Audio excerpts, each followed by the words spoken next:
the cold had stopped hurting. That was the thought drifting through Marin's consciousness like smoke, distant, detached, and strangely peaceful. She couldn't feel her fingers anymore, couldn't feel the wind that had been slicing through her thin cloak for what seemed like hours. The snow beneath her had become almost comfortable, a soft white bed inviting her to simply close her eyes and let the darkness take her. Her mind wandered to strange places, her mother's kitchen, warm with bread baking, the scent of yeast and honey filling the small space. Her father's study before everything fell apart, books stacked high and papers covered in his careful handwriting, ink stains on his fingers as he traced columns of numbers with quiet satisfaction. Hamish laughing at something foolish, back when laughter came easily to their family, before debt collectors started knocking and creditors stopped extending grace. She could almost smell her mother's lavender soap, could almost hear her father humming off-key while he worked, could almost feel the warmth of a life that existed only in memory now. Then heat exploded against her skin. Strong arms lifted her from the frozen ground, and warmth pressed against her body with the shocking intimacy of an embrace. Wool and leather, and something deeper. Wood smoke and pine, and the sharp bite of whiskey. She was moving, being carried, though her legs refused to cooperate with whatever was happening. The scent of him surrounded her completely. Masculine and clean beneath the winter air, with notes of cedar and something earthier she couldn't name. His chest was solid against her cheek, rising and falling with exertion as he moved through the snow. She could feel the rhythm of his breathing, the controlled power in his stride, the way he held her as if she weighed nothing at all.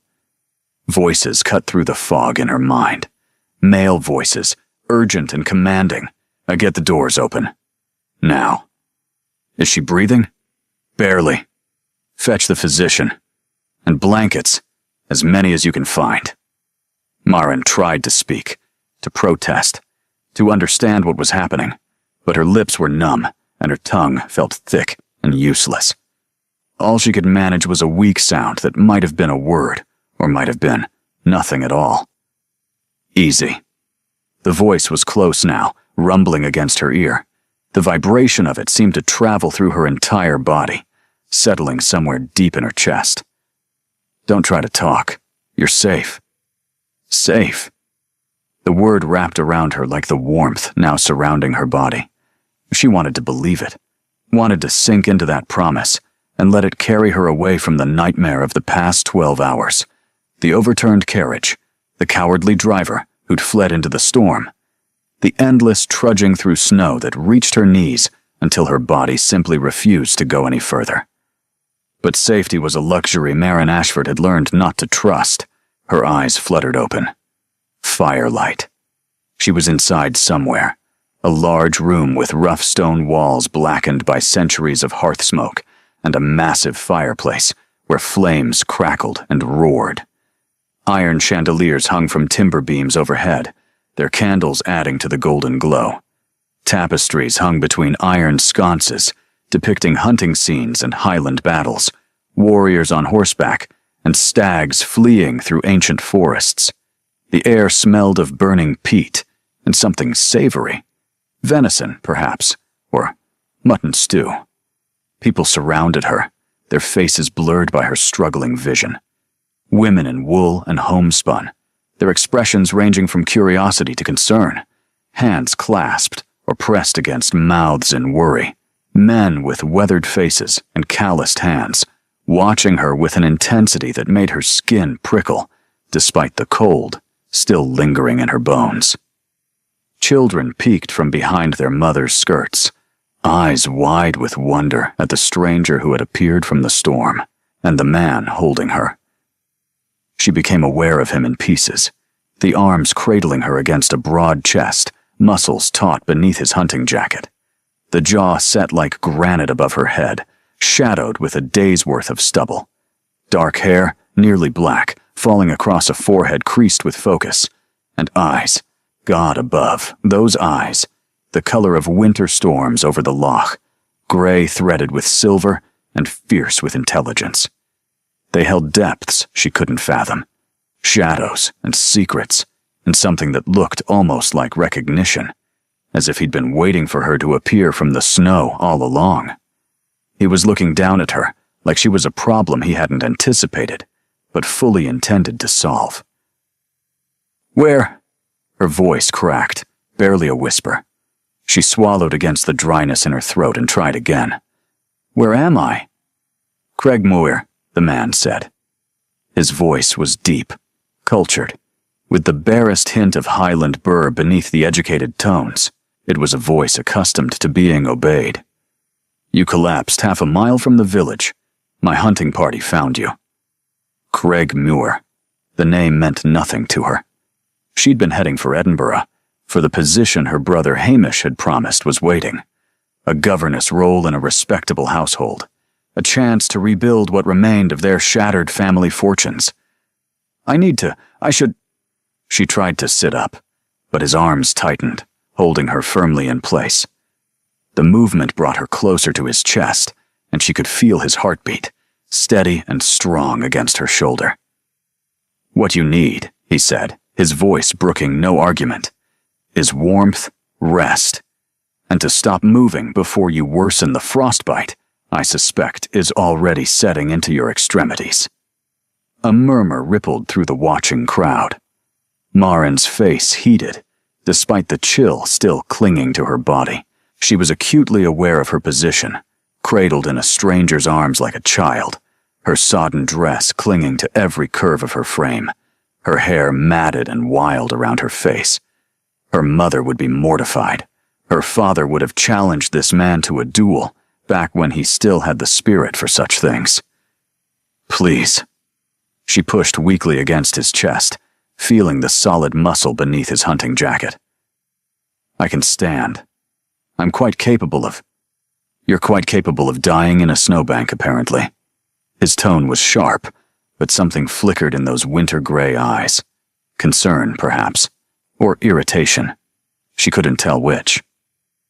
"Forgive me if I'm disinclined to test your other capabilities at the moment." The doors to the hall burst open, bringing with them a gust of frozen air that made the fire dance and the candles gutter. 3 new figures entered, their silhouettes stark against the white world beyond. 2 women and a man, all wrapped in furs and wool, snow still clinging to their shoulders like scattered diamonds. The older woman led the charge, her silver hair swept beneath an elegant cap trimmed with ermine, her bearing aristocratic despite the rough surroundings. Her face was handsome rather than beautiful, carved by time into something commanding. She moved with the authority of someone who expected the world to arrange itself according to her preferences, and usually got her way. "Calder." Her voice cut through the room like a blade. "What in heaven's name is happening? We received word there was an emergency." She stopped. Her eyes found Marin, still held in the man's arms, and something complicated crossed her face. Surprise? Assessment? Calculation? The kind of rapid evaluation that spoke of decades navigating treacherous social waters. "Who?" the older woman said slowly, each word precise and weighted. "Is this?"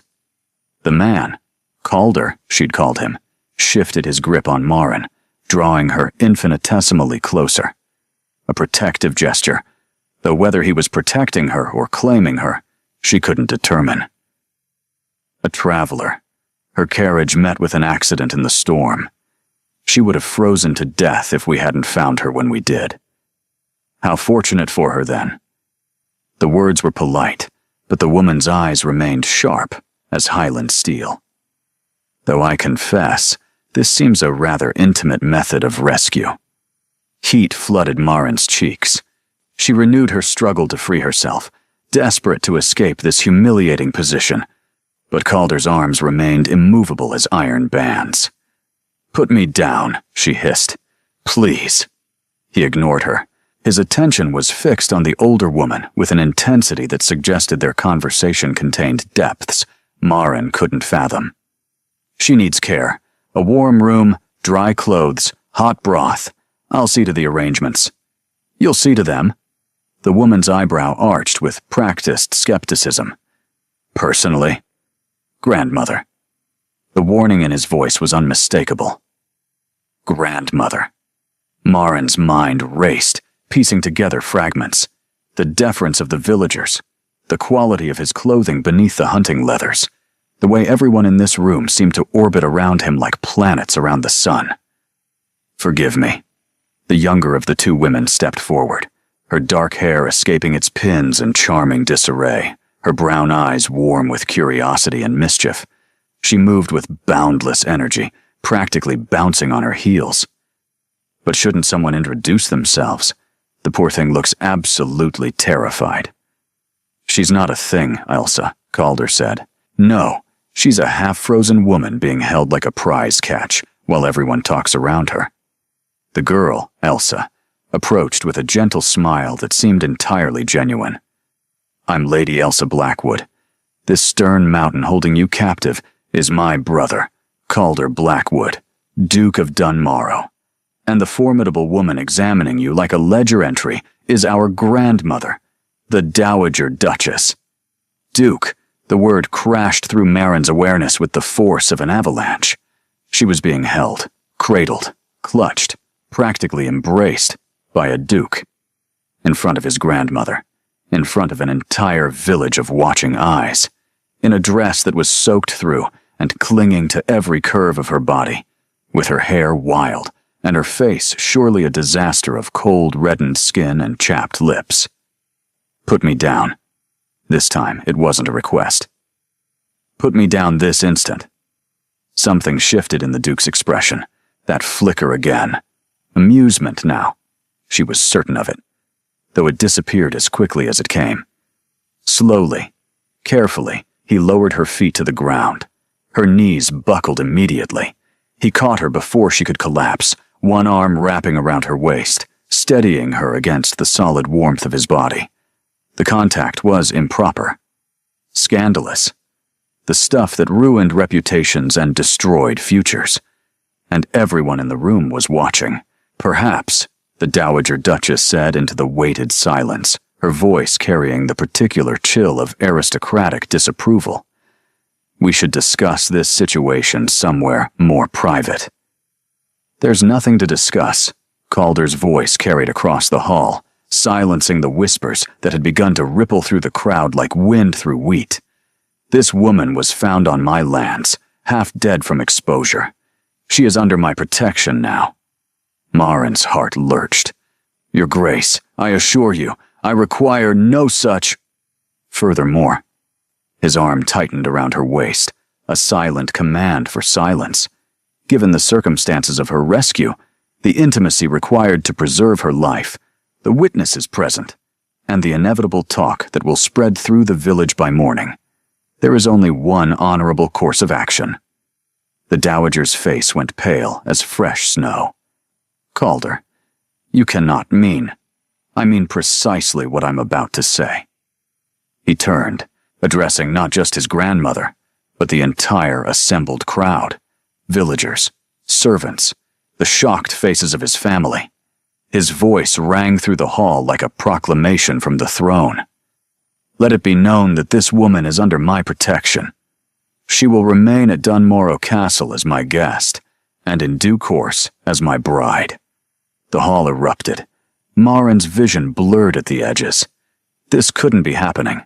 She'd simply been trying to survive a snowstorm, to reach Edinburgh, to salvage some fragment of her family's dignity. Now she was standing in a stranger's arms while he announced their betrothal to an entire village. You're mad, she breathed.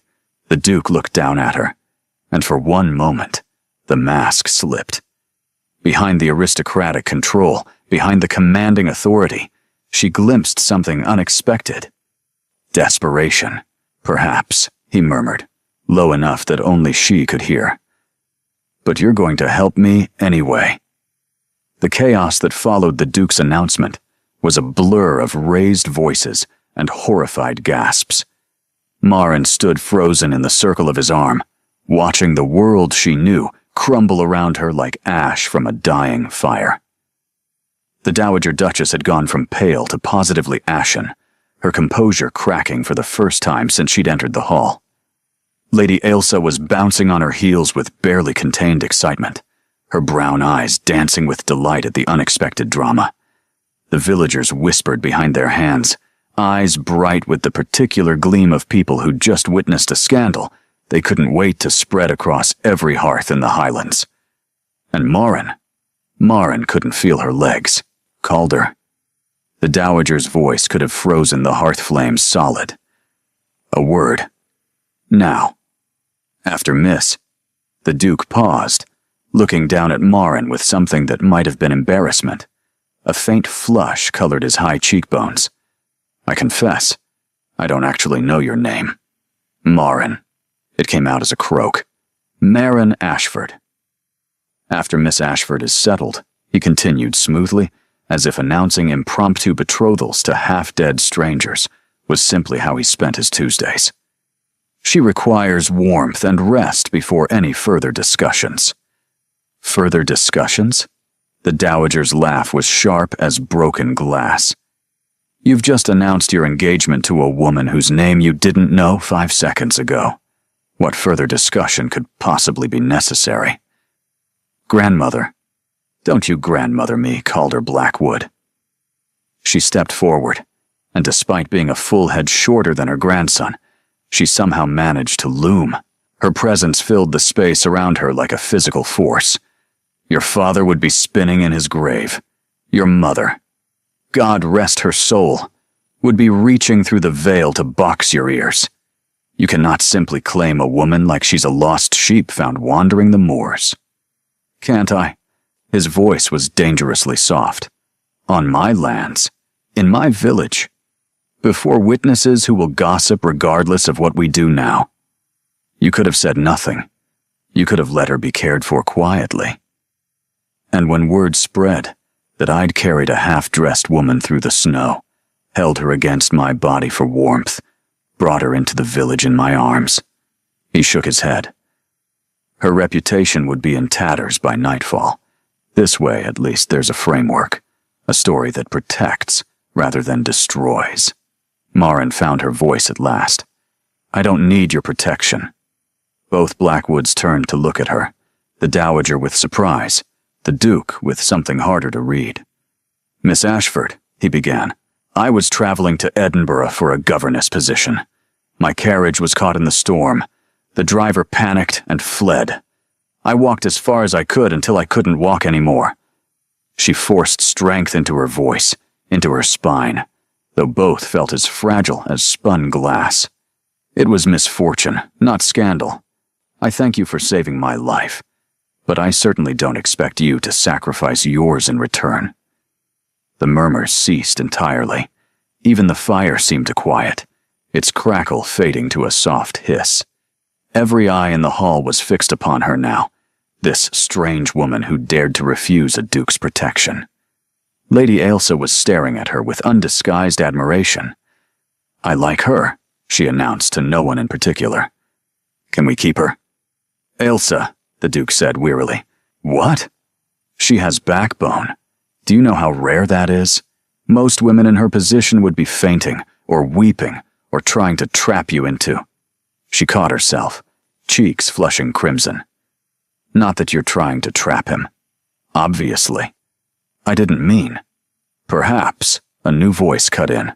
We should continue this conversation somewhere the entire village isn't listening. Maren turned to find the third figure from the doorway stepping forward, a man she hadn't properly noticed before. Tall, broad-shouldered, with russet hair swept back from a face that would have been handsome, if not for the calculating gleam in his green eyes. He moved with the easy confidence of someone accustomed to being welcomed in powerful rooms, but there was something predatory in his grace, something that made her think of a wolf wearing gentleman's clothing. Lord Marchmont. The dowager's tone warmed slightly. Thank you for being a voice of reason. Always happy to assist, Your Grace. He bowed with flourish, then turned that calculating gaze on Maren. His eyes traveled over her slowly, assessing, dissecting, the kind of look that made her skin crawl. though I confess myself curious about our unexpected guest. Ashford, you said? I don't believe I'm familiar with the family. Something cold slithered down Marin's spine. The way he looked at her, appraising, dissecting, reminded her uncomfortably of a merchant examining questionable goods before deciding whether to purchase or discard them. The Ashfords are a lowland family, the Duke said before Marin could respond. Respectable, but private. Miss Ashford's father was a merchant of some prominence before his passing. It wasn't quite a lie. Her father wasn't dead, merely broken, drinking himself into an early grave in their cramped Edinburgh lodgings. But the Duke couldn't have known that, which meant he was either guessing or fabricating a history for her from whole cloth. Why would he do that? How tragic.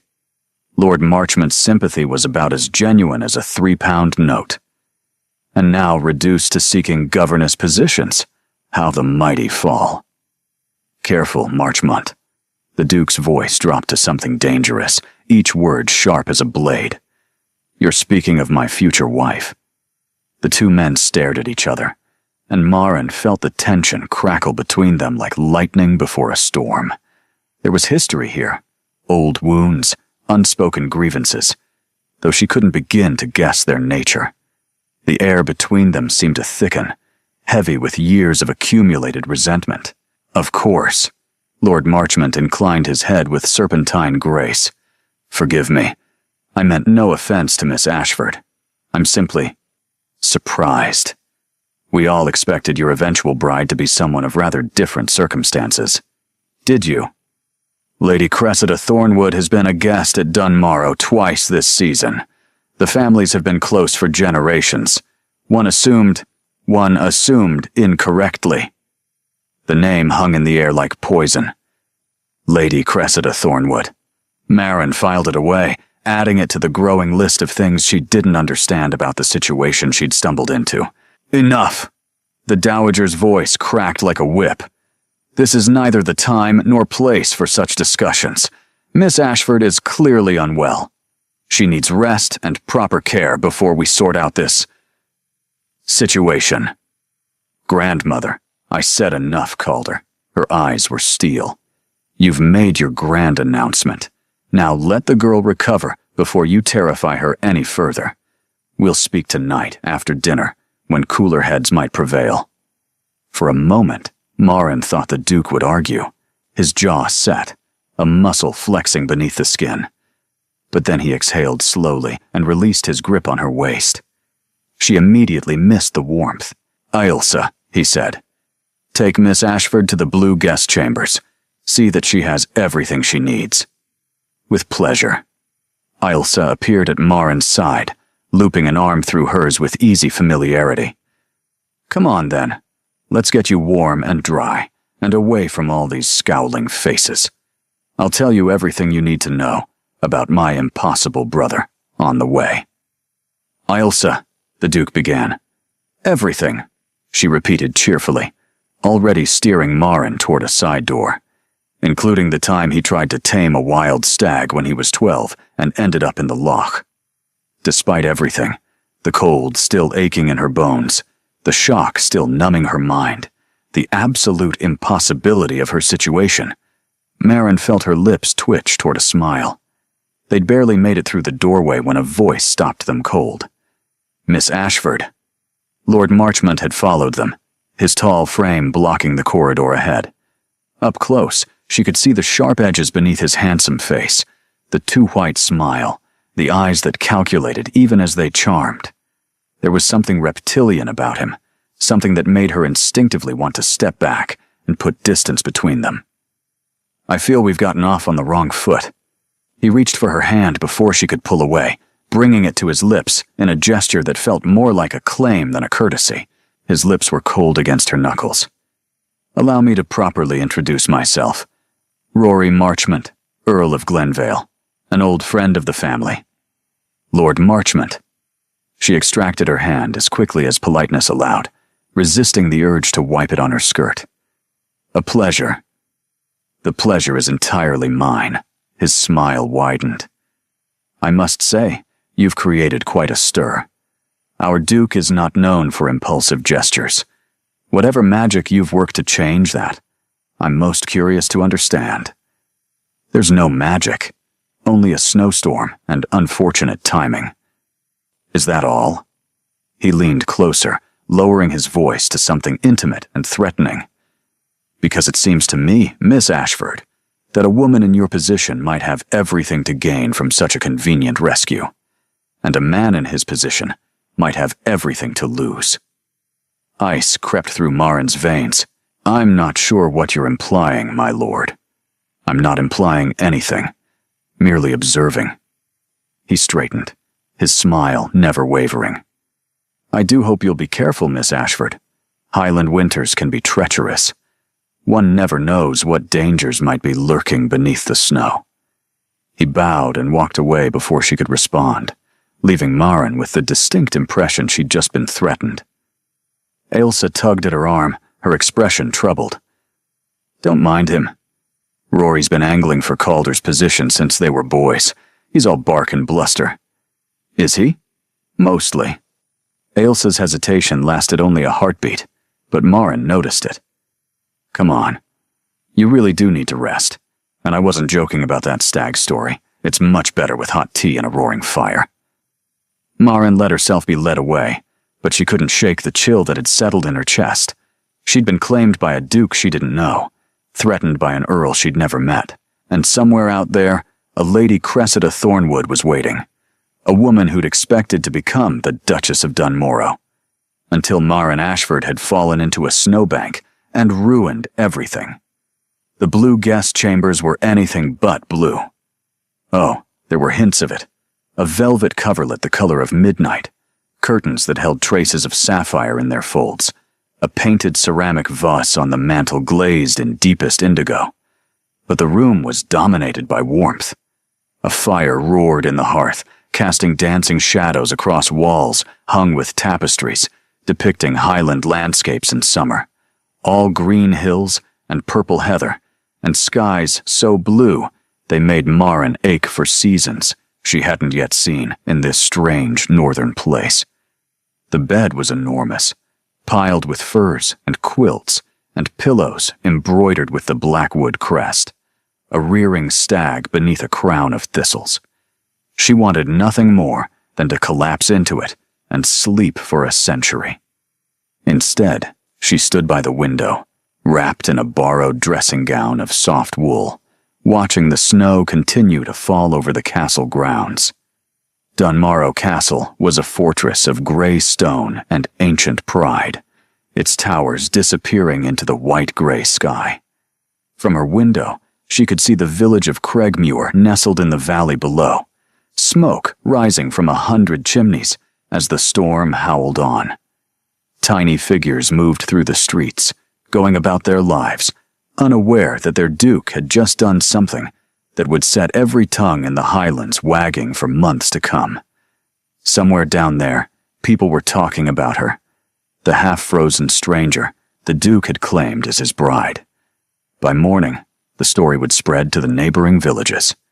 By week's end, it would reach Edinburgh, and Marin's chances of quietly disappearing into a respectable governess position would vanish like morning frost. A knock at the door made her turn. Come in. She expected Ailsa, perhaps, or the maid, who'd helped her into the bath and dry clothes. Instead, the door opened to reveal the Duke of Dunmorrow himself. He'd changed from his hunting leathers into more formal attire. A dark coat that emphasized the breadth of his shoulders, a cravat tied with military precision, waistcoat of deep burgundy that caught the firelight. His hair had been tamed, swept back from a face that seemed carved from the same stone as his castle. But his eyes, those gray eyes, pale as morning mist over the loch, held something almost uncertain.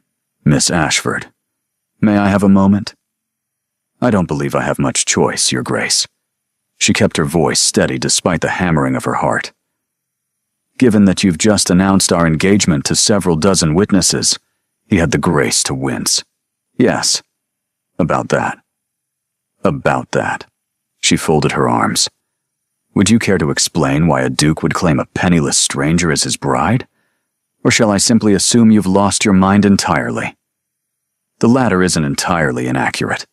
He closed the door behind him but remained near it, maintaining a proper distance. May I sit? It's your castle. It's your room. For as long as you are here, it's your space. I won't intrude further than you permit. Something in his voice, a quiet sincerity beneath the aristocratic polish, made her gesture toward the chair by the fire. He sat, and she remained standing, unwilling to surrender the slight advantage of height. I owe you an explanation, he said. You owe me considerably more than that. Yes. He met her eyes without flinching. I do. And I'll start with the truth, though I suspect you won't like it. I haven't liked anything about this situation since I woke up in your arms, Your Grace. I doubt that will change now. The ghost of a smile crossed his face. You're not what I expected. What did you expect? Swooning? Tears? Desperate gratitude that a duke would deign to claim me? Something like that. His smile faded. What I got was a woman who told me I was mad to my face, in front of my grandmother, and half my village. Do you know how long it's been since anyone spoke to me that way? I imagine not long, given your apparent habit of making insane declarations without consultation.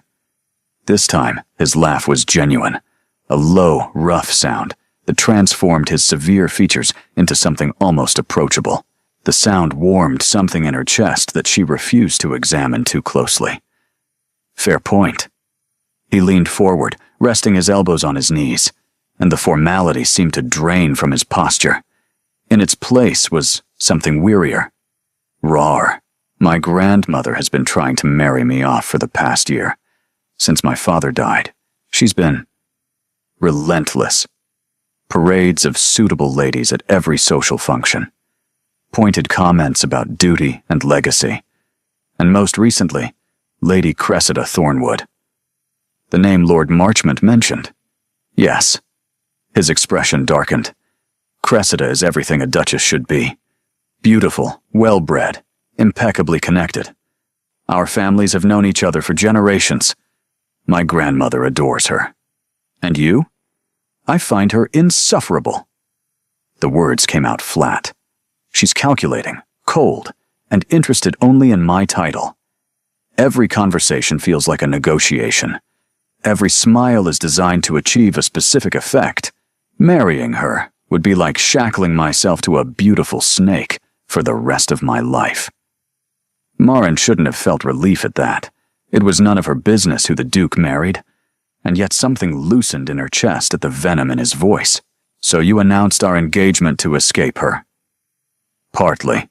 He rubbed a hand over his face, and for a moment he looked less like a duke and more like an exhausted man carrying burdens too heavy to bear. My grandmother was planning to formalize an understanding with Cressida's family at the winter gathering next week. I've been trying to find a way out for months, but nothing I said mattered. Duty, legacy, the good of the family. Every argument I made, she countered. And then I fell into a snowbank. And then you fell into a snowbank. He met her eyes. You have to understand, when I carried you into that hall, I wasn't thinking about anything except getting you warm. But my grandmother's face when she saw us, I knew exactly what she was calculating. The scandal, the whispers, the way Cressida would use your rescue against me. Claim I'd been keeping a mistress, that I was unfit for a proper marriage. So you struck first. I gave them a different story. A better story. His voice was quiet.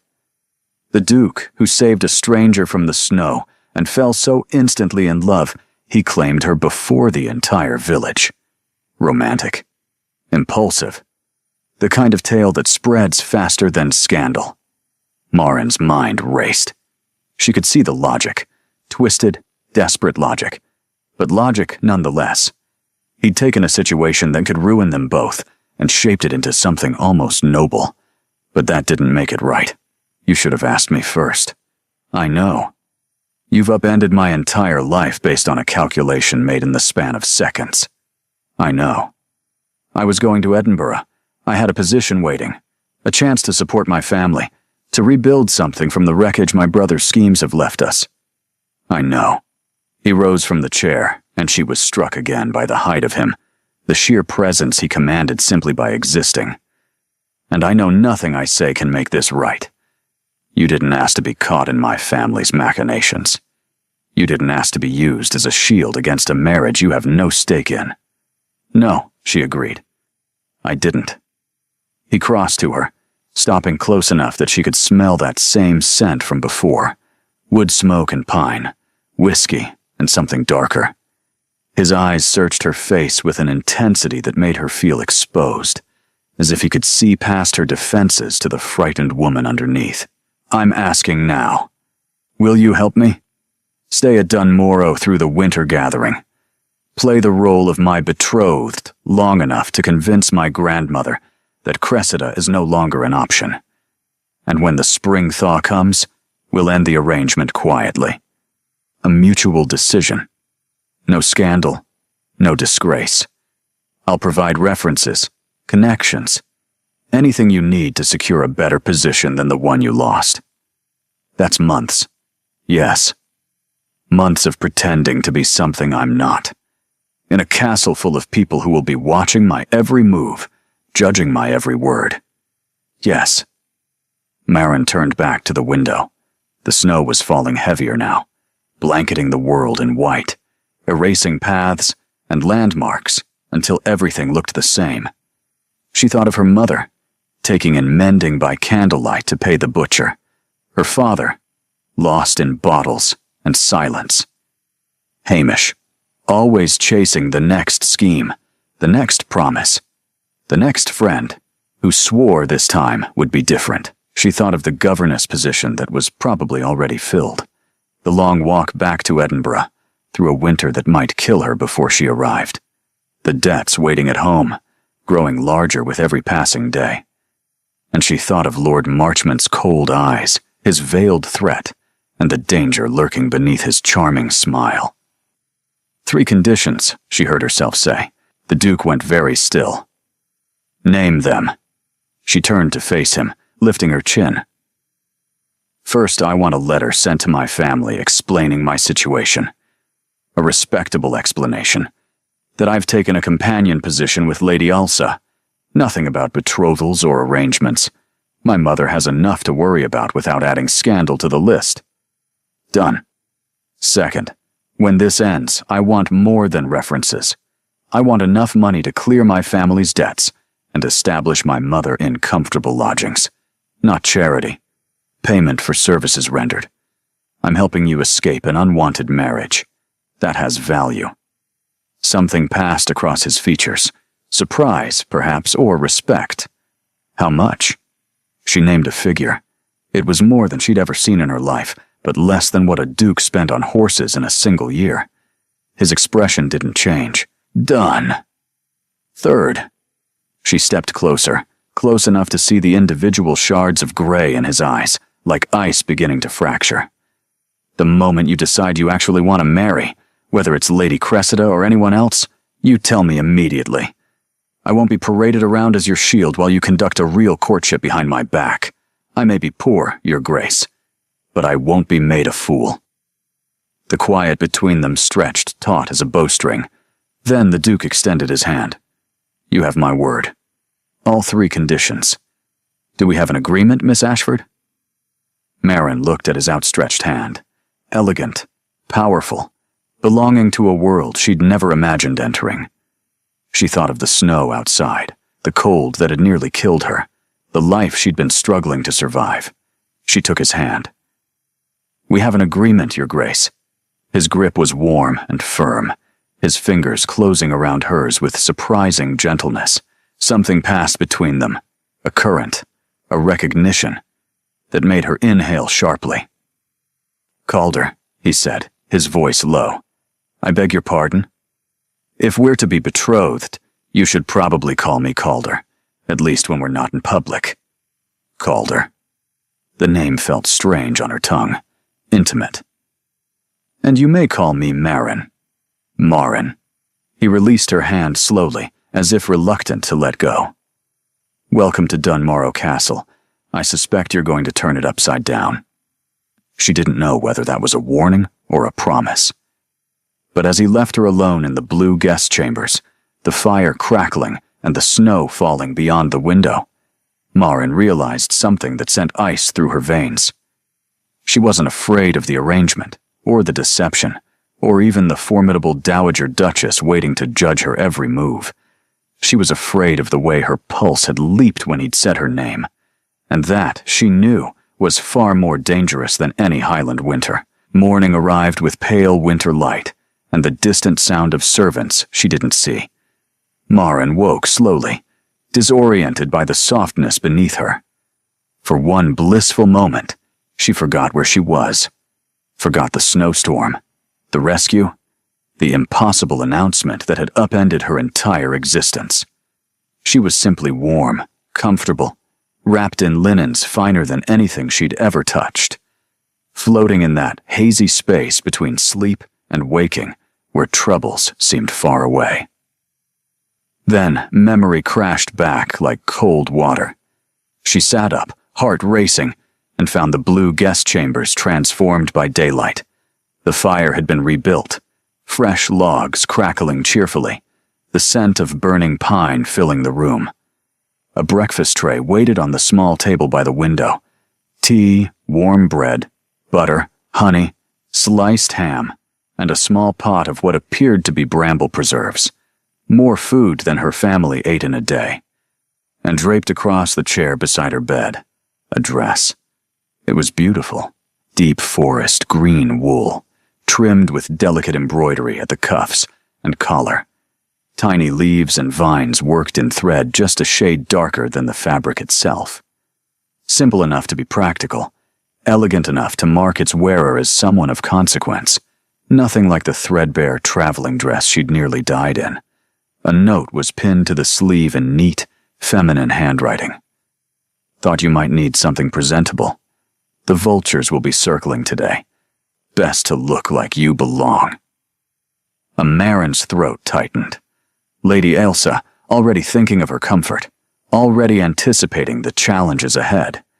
It was more kindness than she'd experienced in years. A second note lay beneath the first, in different handwriting.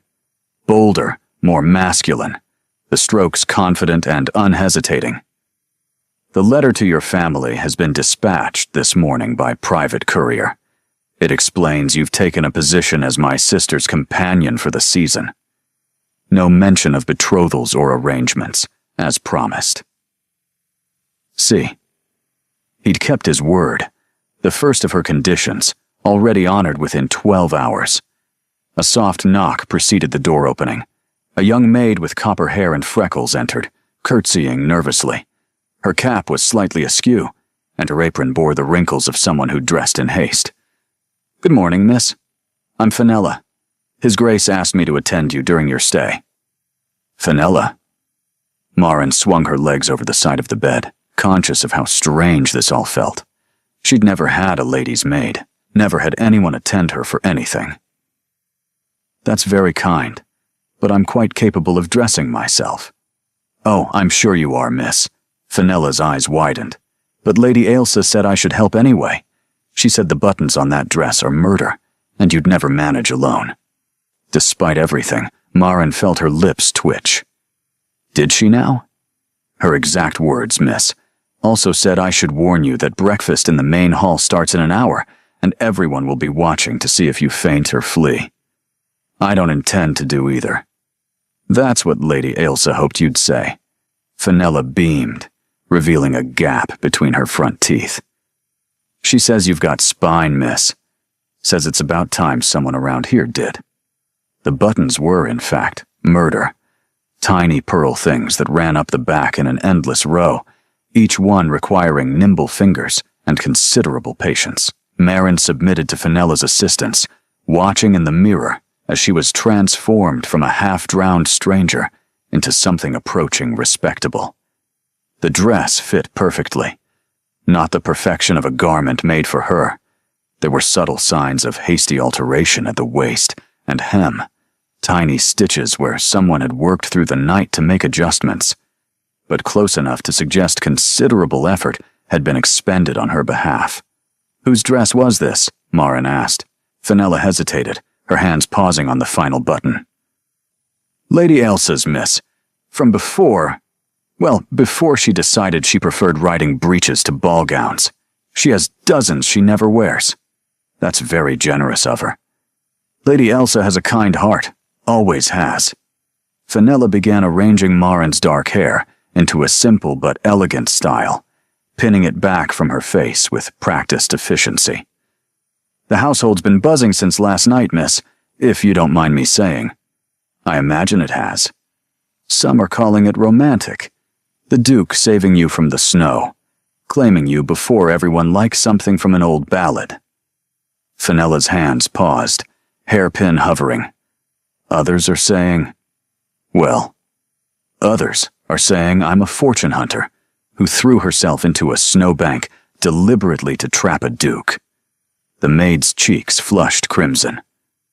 I don't believe that, miss. Anyone can see your quality, even if you've fallen on hard times. And His Grace isn't a fool. He wouldn't claim just anyone. Marin met her own eyes in the mirror. Quality. Such a delicate word for the complicated truth of her existence.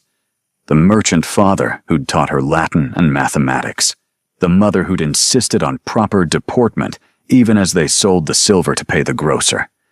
She was educated above her station and impoverished below it, belonging nowhere and to no one, until a duke had pulled her from the snow and changed everything.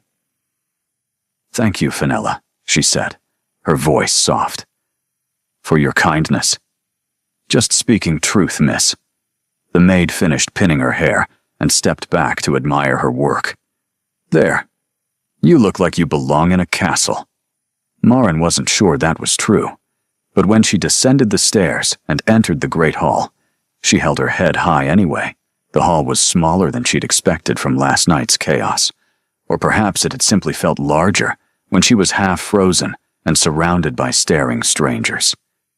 In daylight, it was almost welcoming. Morning sun streamed through tall windows, illuminating dust motes that danced like tiny fairies in the air. A long table dominated the center, laden with breakfast dishes that steamed and glistened. Portraits of stern Blackwood ancestors lined the walls, their painted eyes following her progress across the room. And at the head of the table sat the Dowager Duchess, watching Marin's entrance with the focused attention of a hawk spotting prey. Miss Ashford, her voice carried across the room. How good of you to join us. I trust you slept well? Very well, Your Grace. Thank you for your hospitality. My hospitality. The Dowager's smile didn't reach her eyes. Yes, do come sit. We have much to discuss. Marin had barely taken 3 steps when Ailsa appeared at her elbow, materializing from somewhere behind a sideboard with the stealth of a cat. Don't let her intimidate you, Ailsa breathed. She's testing to see if you'll crumble. My brother's already been summoned to the study for a private lecture. You're next. Wonderful. Just remember, she respects strength. Cry and she'll eat you alive. Fight back and she might actually like you. And if I simply run screaming from the castle, then I'll be terribly disappointed and forced to marry some boring viscount for entertainment. Ailsa squeezed her arm. You've got this. I can tell. Marin wished she shared that confidence. Breakfast was an exercise in subtle warfare. The Dowager asked pointed questions about Marin's family, her education, her prospects, before the snowstorm had derailed them. Each answer was received with a slight narrowing of the eyes, a fractional tilt of the head, an assessment that never quite became approval. Lord Marchmont was present, contributing observations that seemed friendly, but carried barbs beneath the surface. His green eyes tracked her movements with unsettling interest, and she found herself angling her chair to keep him in her peripheral vision, watching for any sign of threat. Lady Ailsa deflected what she could, steering the conversation towards safer waters whenever possible, but even her cheerful energy couldn't fully dispel the tension that hung over the table like storm clouds. And Calder, the Duke, was absent. "My grandson is attending to estate business," the Dowager said, when Morin's eyes strayed to the empty chair at the head of the table. "He'll join us for dinner. In the meantime, Miss Ashford, I thought you and I might take tea in my private sitting room." It wasn't a request. "I would be honored, Your Grace." "I'm sure you would." The Dowager rose, her black silk rustling like whispered warnings. "Shall we say 3 o'clock? That will give you time to—" "Settle in." She swept from the hall without waiting for a response. Ailsa exhaled heavily. "Well, that wasn't as bad as it could have been. She's going to interrogate me." "Thoroughly and without mercy, yes." Ailsa linked her arm through Morin's. "But you survived breakfast without fainting, so you're already ahead of the last 3 women grandmother tried to match with Calder. One of them actually wept into her porridge. That's not encouraging. It wasn't meant to be. Come on, I'll show you the castle before you face the dragon in her lair. You should at least know the layout of the battlefield." The tour that followed was overwhelming in the best possible way.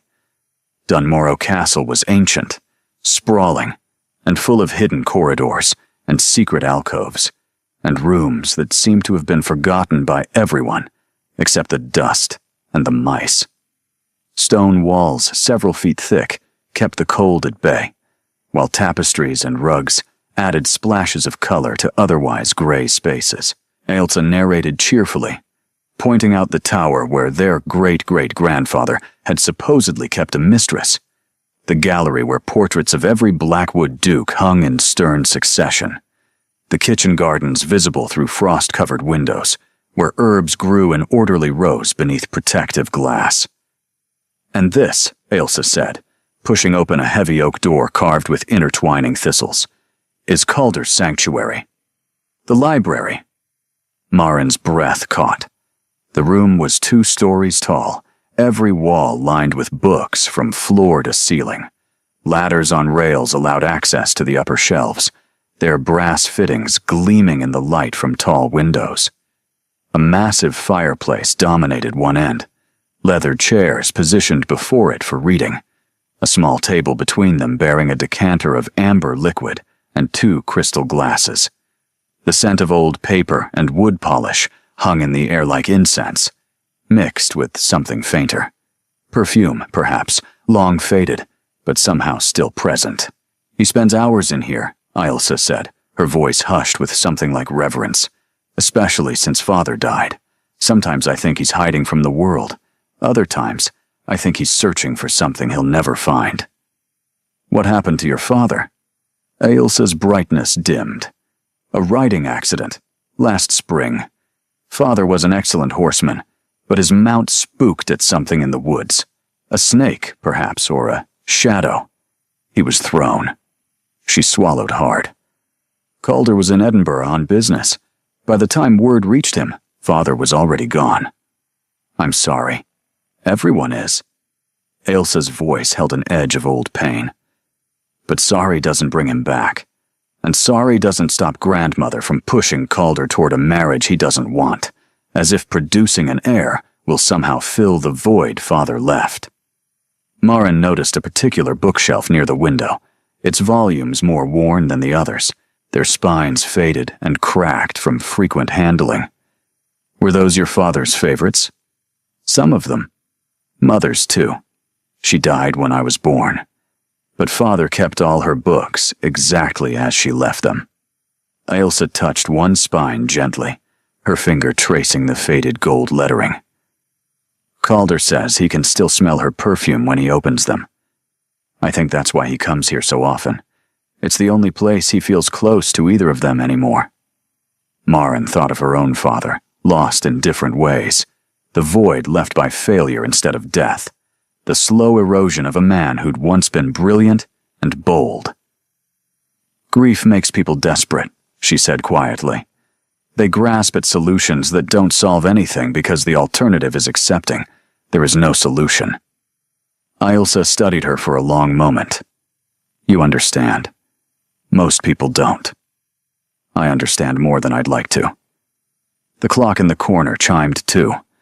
1 hour until she faced the Dowager. 1 hour until everything would be decided.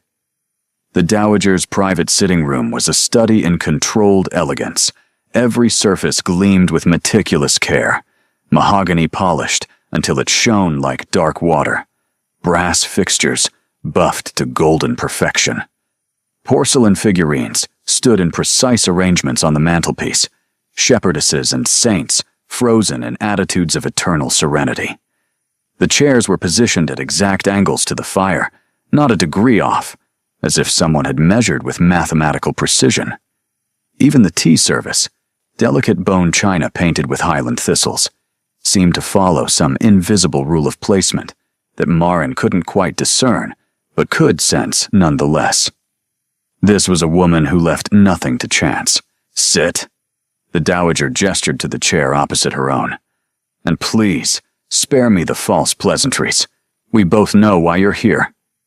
Marin sat, keeping her spine straight, and her hands folded in her lap. Proper posture her mother had drilled into her since childhood. To be evaluated, judged, found wanting. How refreshingly direct. The Dowager poured tea with practiced grace, each movement economical and precise. Most young women in your position would be attempting to charm me, complimenting the furnishings, expressing gratitude for my hospitality. You cut straight to the bone. Would flattery serve me better? Not in the slightest. I despise sycophancy. The Dowager passed her a cup, the china so thin Marin could see light through it.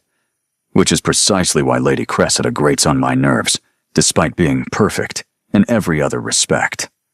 The woman agrees with everything I say. It's exhausting. Marin nearly choked on her tea. I thought you wanted the Duke to marry her. I want my grandson to marry someone suitable. Cressida is suitable. That doesn't mean I enjoy her company. The Dowager's eyes were sharp over the rim of her cup. Tell me about yourself, Miss Ashford. The truth this time. Not the polished version Calder invented to spare your dignity. The truth. Such a simple word for such a complicated thing.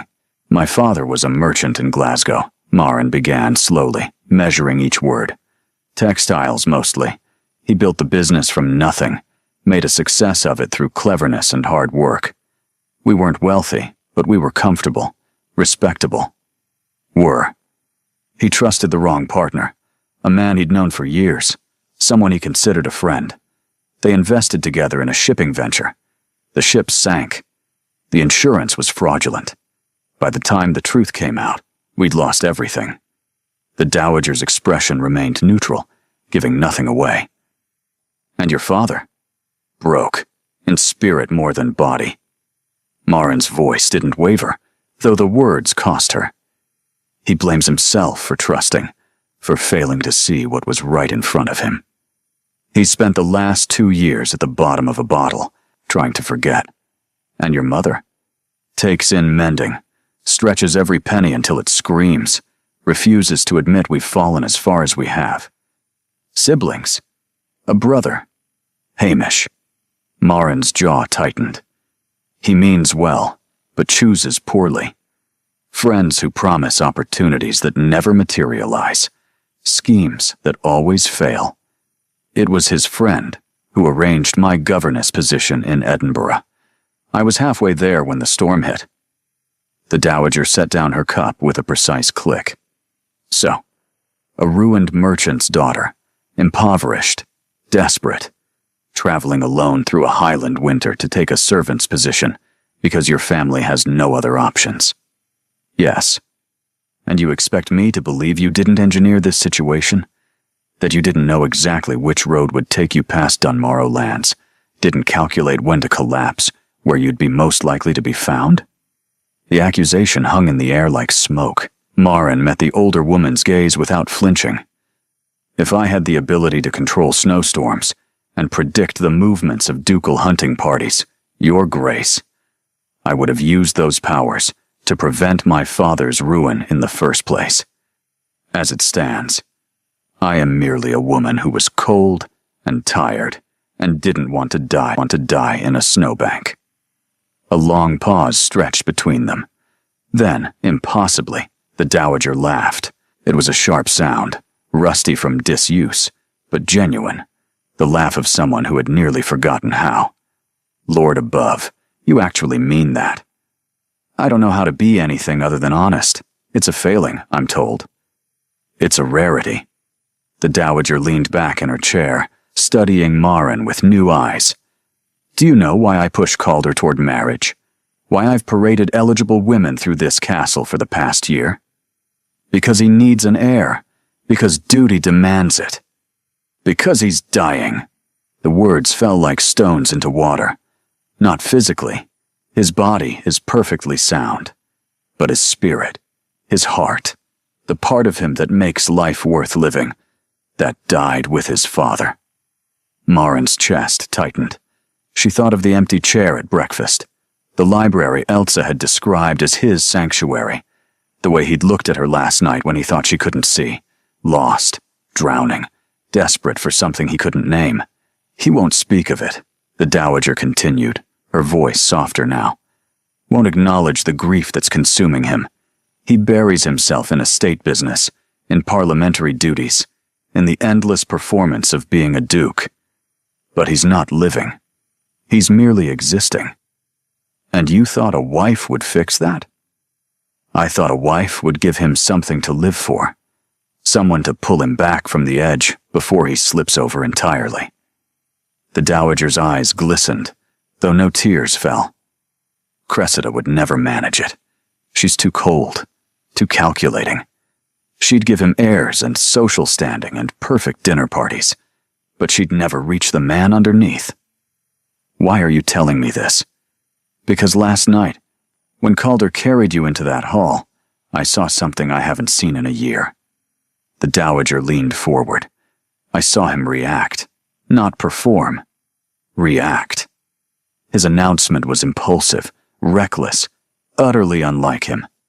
And when you told him he was mad, when you pushed back instead of simpering with gratitude, he smiled. Actually smiled. Do you understand how rare that is? Marin didn't know what to say. The conversation had shifted beneath her feet, and she was no longer sure of the ground. And I will protect him with my dying breath. The threat was absolute. And somehow, it was also the closest thing to a blessing Marin could have hoped for. I understand, Your Grace. Do you? I wonder. The Dowager rose, signaling the end of their meeting. The winter gathering begins in 3 days. Every noble family in the Highlands will be here, including Lady Cressida and her mother, who have not yet received word of my grandson's change of heart. That sounds like it will be eventful. That, Miss Ashford, is an understatement of magnificent proportions. The Dowager moved toward the door, then paused, looking back over her shoulder. One more thing. My grandson is in the library. He's been hiding there since our conversation this morning, no doubt brooding over something or other. Perhaps you might draw him out. It wasn't a request, but as Marin left the sitting room and made her way through the castle corridors, she found herself wondering whether it was a test, an order, or something else entirely. Perhaps even the Dowager didn't know. She found him exactly where his grandmother had predicted, standing by the library window, silhouetted against the gray afternoon light, like a figure carved from shadow. He didn't turn when she entered, though the slight tension in his shoulders suggested he knew she was there. For a long moment, neither of them spoke. The fire crackled softly, filling the room with dancing light and warmth. Snow continued to fall beyond the glass, fat flakes drifting past like scattered thoughts, blanketing the world in endless white. Your grandmother said I'd find you here, Marin finally said. My grandmother says a great many things. His voice was rough, distant, most of them designed to achieve specific outcomes. She told me about your father. Now he turned. The mask was firmly in place, aristocratic control, ducal composure, but his eyes betrayed him. Shadowed with exhaustion, clouded with something he couldn't quite hide. Pain, perhaps. or simply the weariness of carrying too much for too long. Did she? And what exactly did she tell you? That you're drowning. That she's been trying to throw you lifelines you refuse to grab. Marin moved closer, stopping a careful distance away. That you smiled last night for the first time in a year, and it terrified her nearly as much as it gave her hope. A muscle in his cheek twitched. She exaggerates. Does she? I smile. I attend functions, make conversation, and fulfill my duties. I'm a perfectly adequate Duke. Adequate isn't the same as alive. The words hung between them, sharp and true. Calder's composure cracked, just slightly. A flinch, a flicker of something wounded before the wall slammed back into place. You've known me less than a day, Miss Ashford. Forgive me if I question your expertise on my emotional state. You're right. I barely know you. She held her ground, refusing to be intimidated. But I know grief. I know what it looks like when someone's walking through life without actually living it. And I know the particular kind of exhaustion that comes from pretending everything's fine when it's actually falling apart. Marin, my father was brilliant once. Did I tell you that? He could look at a ledger and see patterns no one else noticed. He built a business from nothing through sheer force of will and cleverness. And then he lost it all. And instead of grieving, instead of admitting how much it hurt, he just disappeared. Crawled inside a bottle and let the rest of us watch him fade away. Her voice cracked on the last words, and she hated herself for it. This wasn't about her. This wasn't supposed to be about her. But Calder was looking at her differently now. The walls had lowered, just slightly, and behind them was something almost like recognition. I'm sorry, he said, his voice gentler. About your father. And I'm sorry about yours. Truly. Not because it's what one says, but because I understand what it costs to lose someone you depended on. To have the foundation knocked out from under you when you weren't prepared. The quiet between them softened. Less guarded. More honest. He was teaching me, Calder said finally. When he died, there was so much I still needed to learn about the estates, the tenants, the 1,000 small decisions that keep a duchy functioning. He was supposed to have years left, decades. Time to show me everything, to help me grow into the role. His laugh was bitter. Instead, I got a letter in Edinburgh, and a funeral I barely remember, and a grandmother who started parading potential brides through the castle before the grave had settled. She's afraid for you. She's trying to control me. Both can be true. Marin moved to the window, standing beside him, looking out at the snow. People show love in strange ways when they're scared. Sometimes, the harder they push, the more desperate they are underneath. Calder was quiet for a long moment. When he spoke again, his voice was barely above a whisper.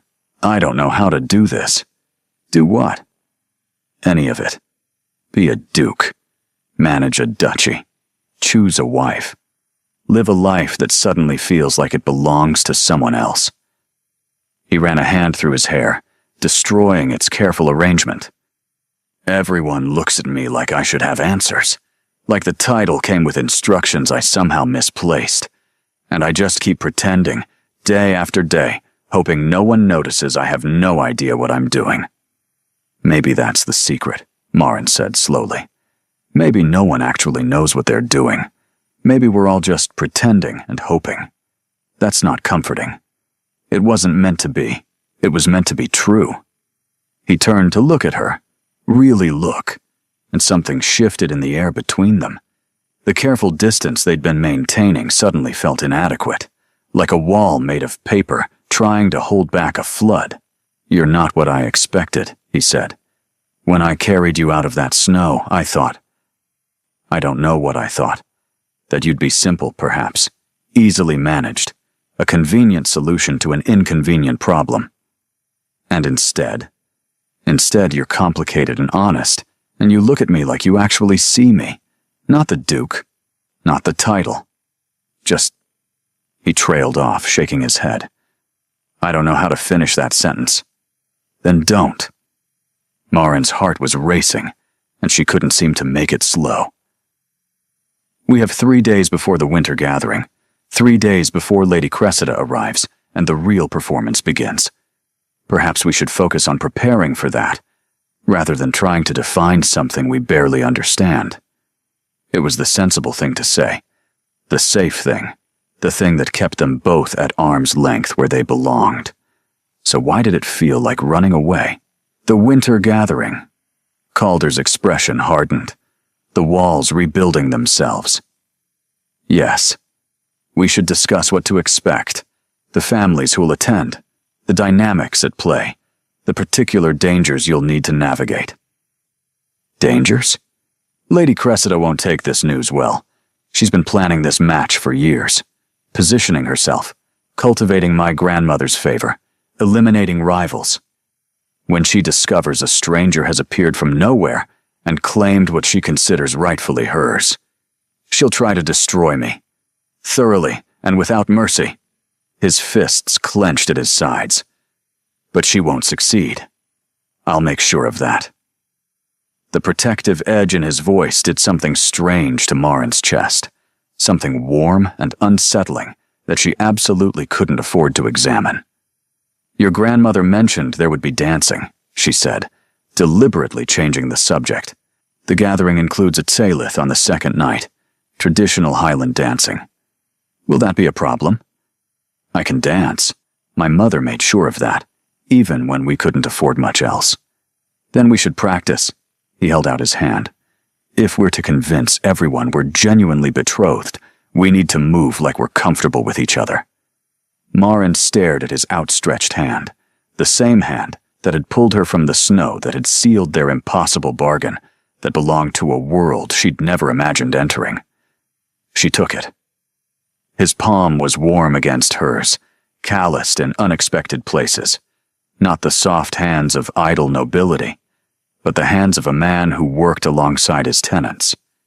He drew her closer, one hand settling at her waist with careful precision, maintaining exactly the proper distance. There's no music, she pointed out. Then we'll have to imagine it. They began to move, slowly at first, finding each other's rhythm, learning the language of matched movement. It should have felt awkward, this silent dance in an empty library. Instead, it felt like the most natural thing in the world. You're better than I expected, Calder murmured. You sound surprised. I'm frequently surprised by you. I'm starting to suspect it's going to become a pattern. She looked up at him, intending to respond with something clever, something that would break the tension building between them. But his eyes caught hers and held, gray as winter storms, and suddenly clever seemed very far away. Calder! The library door crashed open. Your Grace.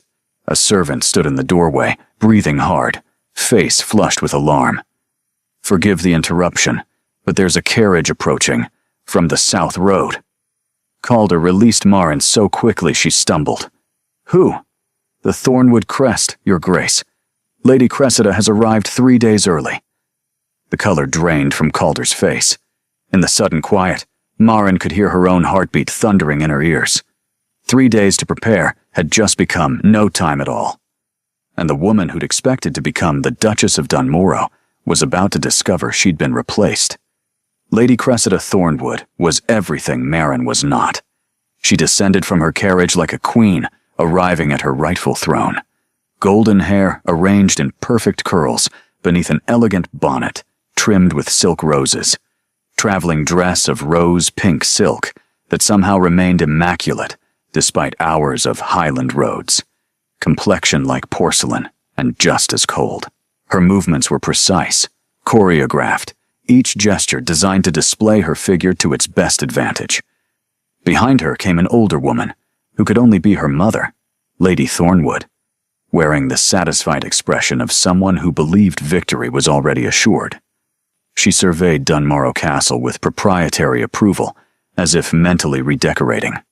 Marin watched from the library window as the dowager greeted them in the courtyard below. The exchange was too distant to hear, but the body language spoke volumes. Lady Cressida's confident smile, her mother's proprietary air, the way they moved toward the castle entrance as if they already owned it. She's beautiful. The words tasted like ash. She's a snake in silk. Ailsa had appeared beside her, expression uncharacteristically serious. Don't let the face fool you. Cressida Thornwood has been planning to become Duchess of Dunmorrow since we were children. She'll do whatever it takes to eliminate anything standing in her way, including me, especially you. The door opened behind them, and Calder entered, his face set in hard lines. They're requesting a formal audience. My grandmother is stalling, but we have perhaps 10 minutes before they must be received. 10 minutes to prepare for battle. Marin turned from the window. What should I expect? Cressida will be charming at first. She'll welcome you, express delight at making your acquaintance, make you feel like you've misjudged her entirely. His expression darkened. Then she'll start asking questions, probing for weaknesses. By the end of the conversation, she'll know exactly where to strike. You speak from experience. I speak from years of watching her operate. She's been a guest at Dunmorrow more times than I can count. Every visit, she learns a little more, positions herself a little better. My grandmother invited her. I tolerated her. Neither of us realized quite how dangerous she was until it was too late. And Lord Marchmont? Marin remembered the calculating gleam in his eyes, the veiled threat in the corridor. Where does he fit? Calder and Ailsa exchanged a weighted glance. Rory has his own ambitions, Ailsa said carefully. He's a distant cousin, close enough to the title to covet it, far enough to never legitimately inherit. He's been angling for influence since before Father died. And Cressida? They have an understanding. Calder's voice was flat. If she becomes Duchess, he becomes her closest advisor. They've been working together for years, supporting each other's goals. Alone, either one is manageable. Together. He shook his head. Together. They're formidable. The pieces clicked together in Marin's mind. This wasn't just about a rejected suitor's wounded pride. This was about power, influence, and the control of one of the most prominent duchies in Scotland. And she had stumbled directly into the middle of it. We should go down, she said. Better to face them directly than let them think we're hiding. Calder studied her for a long moment. You don't have to do this. I could make excuses. Say you're still recovering from your ordeal. And let her think I'm afraid. Marin lifted her chin. I've faced worse than a beautiful woman with sharp words. I'll survive. Something passed through his eyes. Admiration, perhaps. Or something warmer. Then let's give her something to worry about. He offered his arm. She took it. They descended the stairs together, and Marin was acutely aware of every point of contact. His arm beneath her fingers, the warmth radiating through his sleeve, the way he adjusted his stride to match hers, a small accommodation that felt unreasonably significant. The great hall had been transformed in the brief time since breakfast. Fresh flowers adorned the tables. A fire roared in the hearth, banishing the afternoon chill. Servants moved with precise efficiency, preparing tea and refreshments. And at the center of it all stood Lady Cressida Thornwood, her smile bright as a blade. Your Grace. Her curtsy was perfection itself, a masterwork of grace and practiced submission. How wonderful to see you again. Lady Cressida, Lady Thornwood. Calder's voice was perfectly polite and perfectly distant. Welcome to Dunmorrow. We simply couldn't wait another moment. Lady Thornwood's voice dripped with false sweetness. When we heard about the winter gathering, we knew we must arrive early. So much to prepare, after all. Indeed. Cressida's eyes found Marin, and her smile widened. A predator spotting prey.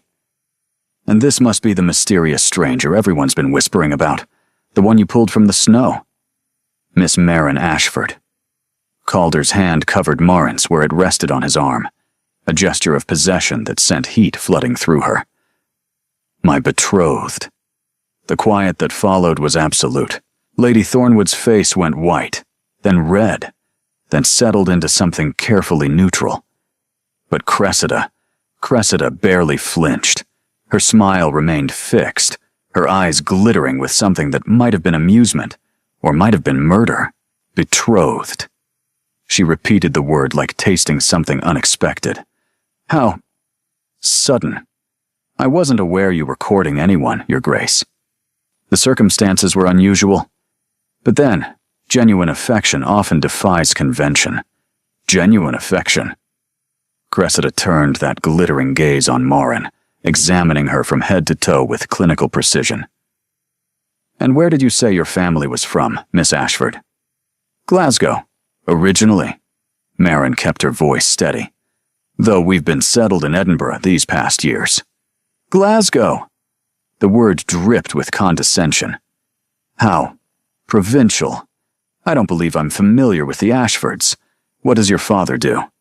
He was a merchant. Textiles. Was? He's retired from business. I see. Cressida's smile sharpened. And your mother? Does she have connections we might recognize? My mother is a gentlewoman of modest means, who raised her children to value honesty over pretension. Morin met Cressida's gaze directly. I find those qualities serve better than connections in most circumstances. A muscle twitched near Cressida's eye, the only sign that the barb had landed. Before Cressida could respond, Lord Marchmont appeared from an alcove, where he'd apparently been observing the exchange. His presence seemed to bolster Cressida's composure, two predators recognizing each other. What a charming sentiment, he said, his voice silk over steel. Though I wonder, Miss Ashford, how well honesty and modest means will serve you when you're managing an estate of this size. The Duchess of Dunmorrow has responsibilities that extend far beyond pleasant platitudes. I'm a quick learner, my lord. Are you? He moved closer, positioning himself at Cressida's shoulder like an ally flanking for battle. Learning is one thing, breeding is another. Some things cannot be taught. They must be inherited. The way one carries oneself in noble company, the instinct for when to speak and when to remain silent, the understanding of how power truly operates in our world. Rory. Calder's voice carried a warning edge. I mean no offense, of course. Marchmont's smile didn't waver. I merely suggest that Miss Ashford might find the transition challenging. Highland society can be unforgiving to those who don't understand its rules. Then perhaps Highland society should examine its rules, Morin replied coolly. A system that values breeding over character says more about the system than about those it excludes. The temperature in the room dropped several degrees. Cressida and Marchmont exchanged a glance, quick, weighted with unspoken communication. How delightfully progressive, Cressida said. I'm sure such ideals will serve you well when you're navigating the complexities of the ton. They do so appreciate being told their traditions are worthless. I said nothing about worthless. I said they might bear examination. Of course you did. Cressida's smile was sharp as cut glass. Though I must say, Your Grace, I didn't realize you'd be bringing a guest when we discussed the winter gathering. Had I known, I would have adjusted my expectations accordingly. Plans change, Calder said flatly. I'm sure you understand, Lady Cressida. The air crackled with barely contained hostility. Morin could feel the undercurrents swirling around them. Jealousy, calculation, social maneuvering so complex she could barely track it. Well, Lady Thornwood said brightly, breaking the tension with practiced skill. I'm sure we'll be seeing much more of Miss Ashford over the coming days. The winter gathering will be such an opportunity for everyone to become better acquainted. Indeed, Cressida's eyes found Morin's and held them with predatory focus. I look forward to learning everything about you, Miss Ashford. Everything. It wasn't a greeting. It was a declaration of war. And as Cressida swept from the hall with her mother and Lord Marchmont in tow, Maren felt the weight of that promise settle over her like a shroud. She had made an enemy, and something told her Lady Cressida Thornwood didn't make small enemies. The next 2 days were a whirlwind of social maneuvering and suppressed tension. More guests arrived, Highland lords and ladies, clan chieftains and their families, merchants wealthy enough to move in noble circles, the castle filled with conversation and laughter and the constant assessment of watching eyes. Footsteps echoed through ancient corridors at all hours. The kitchens worked without ceasing, producing feast after feast. Everyone, it seemed, had heard about the Duke's unexpected betrothal. Everyone had an opinion. Maren navigated it as best she could. Ailsa stayed close, offering whispered guidance and moral support. The Dowager maintained a careful neutrality that somehow conveyed conditional approval. And Calder played his role with convincing dedication, staying near her at meals, engaging her in conversation, touching her arm or her hand at moments calculated for maximum visibility. It should have felt like performance. Instead, it was starting to feel like something else entirely. "You're staring again," Ailsa murmured during the second evening's dinner. "I'm not staring. I'm observing. You're staring at my brother like he's a puzzle you can't quite solve. It's adorable and also completely obvious." Maren tore her gaze away from where Calder was engaged in conversation with a Highland chieftain. "I don't know what you're talking about." "Of course you don't." Ailsa's grin was knowing. "Just like he doesn't know what he's talking about when he asks me 17 questions about your preferences and opinions every time you leave a room. He doesn't. He absolutely does. Yesterday he wanted to know your favorite flower. The day before, your favorite book. This morning, he asked whether you prefer sunrise or sunset." Ailsa patted her hand. "My brother has never shown interest in anyone's preferences in his entire life. The fact that he suddenly cares about yours is significant." Before Maren could respond, the dinner gong sounded, and the guests began moving toward the formal dining room. Calder appeared at her elbow, offering his arm with a small smile that made warmth bloom in her chest. "Shall we?" The Seilid was scheduled for the following evening, the traditional Highland celebration that would mark the official beginning of the winter gathering. Tonight was merely a formal dinner, but the weight of expectation hung heavy in the air. Lady Cressida had positioned herself at the far end of the table, where she held court with Lord Marchmont and several other guests. Her laughter rang out periodically, bright and brittle, her eyes finding Maren's with unsettling frequency. She was planning something. Maren could feel it. "Ignore her," Calder murmured, his voice low enough that only she could hear. "She wants you unsettled." "I'm not unsettled. I'm vigilant." "That's a generous interpretation." His hand found hers beneath the table, squeezing briefly. The contact sent warmth spreading through her entire arm. "Whatever she's planning, we'll face it together." Together. Such a simple word. Such a perilous promise. Dinner concluded without incident, and the guests dispersed to the drawing room for conversation and cards. Maren found herself cornered near the fireplace by Lady Thornwood, who pelted her with questions about her family, her education, and her accomplishments. Each answer was received with a small sniff of disapproval, a subtle shake of the head, a condescending smile. "And have you any musical training, Miss Ashford?" "Some. My mother ensured I learned piano and voice." "How? Practical. Though I suppose formal training would have been beyond your family's means." "We prioritized other qualities. Kindness, for instance. Humility." Lady Thornwood's smile froze. "Qualities that will be tested, I'm sure, once you find yourself mistress of an estate like Dunmorrow. So many responsibilities. So many ways to fall short." "Mother." Cressida appeared, her voice honey-sweet. "You're monopolizing Miss Ashford. Surely she'd like to mingle with the other guests." "Of course." Lady Thornwood withdrew with one final pointed look. Cressida remained, studying Marin with that unsettling intensity. "Walk with me, Miss Ashford. There's something I'd like to discuss. Privately." Every instinct screamed warning, but refusing would seem cowardly, and Marin couldn't afford to appear weak. "Of course, Lady Cressida." They moved toward the gallery, away from the warmth and light of the drawing room. Portraits of Blackwood ancestors watched from the walls, their painted eyes following as Cressida led her deeper into shadow. "I'll be direct," Cressida said when they were sufficiently alone. "I know what you are." "I beg your pardon?" "A fortune hunter, a schemer, a desperate woman who saw an opportunity and seized it." Cressida's voice was soft, almost gentle. "I don't blame you, truly. If I were in your position, impoverished, facing a life of drudgery, I might do the same."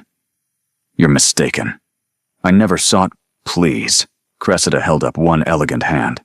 "Spare me the protestations of innocence. It insults us both."